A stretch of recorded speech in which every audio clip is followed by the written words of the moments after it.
«Игрок» – одна из самых масштабных постановок Русдрама. На абхазской сцене вместе с актерами историю проживает и хоровая капелла, а вот в Великом Новгороде с искандеровцами выступал концертный хор Санкт-Петербурга. Всего за день актеры и музыканты отрепетировали и сработались на одной сцене. 1-3-2, 1-3-2, первый, средний, последний. 1-3-2, 1-3-2, первый, средний, последний. Это очень интересно. 1-3-2, 1-3. Это кадры прямого эфира «Культура РФ», который также транслировал телеканал Абаза ТВ. Для этого технической службой компании была проведена совместная работа с организаторами фестиваля. Организаторы и телекомпания сделали все, чтобы трансляция была качественной для абхазского зрителя. Вполне возможно, это лишь начало творческих проектов между Абаза ТВ и фестивалем Федора Михайловича Достоевского.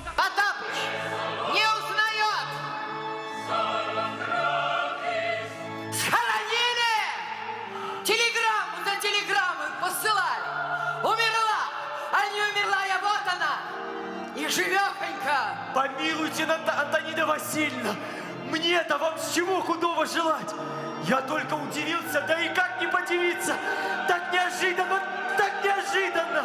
Накануне спектакля генеральный директор театра Ираклий Хинба и режиссер «Игрока» Антон Киселюс, приехавший специально из Москвы, дали интервью официальному порталу фестиваля. В нем они рассказывали об истории постановки, зрительском отклике и планах. Достоевский пришел к нам с Ираклием в определенный момент совместно, и пришел он, в общем-то, почему? Потому что Достоевский – это страсть. В этом романе это страсть к игре и к женщине. Да. Азарт игры. Это то, что в Абхазии очень и очень остро. Истории, когда молодые люди из-за страсти к игре, разрушительной страсти, уничтожающей страсти к игре и такой же уничтожающей страсти к женщине погибают, там очень и очень много. Это острейшая тема там. И вот на этом мы сошлись, на этой точке, и поняли, что это то, что надо делать. Ираклий Хинба говорил, что Русдрам привык к хорошему приему в гастрольных залах, и, скорее всего, Новгород не станет исключением. Рассуждал он и о том, какую эмоциональную роль должен играть театр в жизни зрителя. Везде, везде, куда бы мы ни ездили, это всегда стоячая овация, это всегда просто волны какой-то благодарности из зала. Но, опять же, все потому, что у нас вообще, для меня, единственный театр, который невозможно, которого быть не может и не должно, это скучный театр. Или это театр как бы с холодным носом. Да?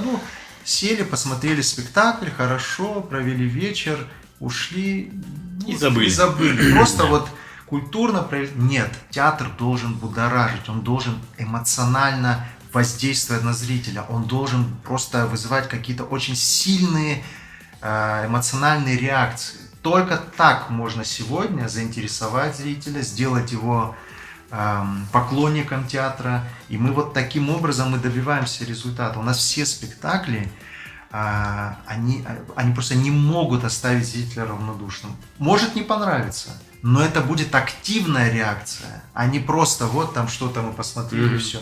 Это может быть раздражение, может быть что-то еще. Но в основном это именно ошеломляющая такая, знаете, позитивная реакция.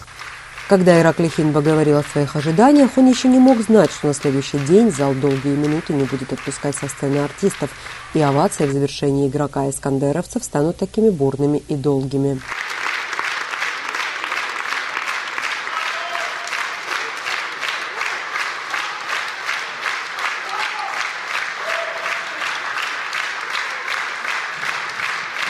Дорогие друзья, я хочу, чтобы не замолкали аплодисменты, потому что сейчас вы увидели уникальный проект. И вообще впервые за всю историю фестиваля у нас концертное исполнение романа.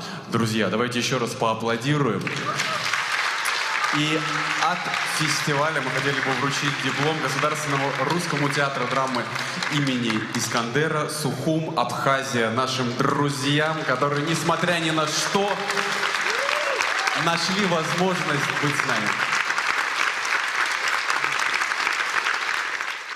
Из Новгорода часть труппы отправится в Смоленск, другая выдвинется туда из Сухума. В Смоленском театре имени Грибоедова Росдрам покажет еще 2 репертуарных спектакля – «Кёджинские перепалки» и «Кровавую свадьбу».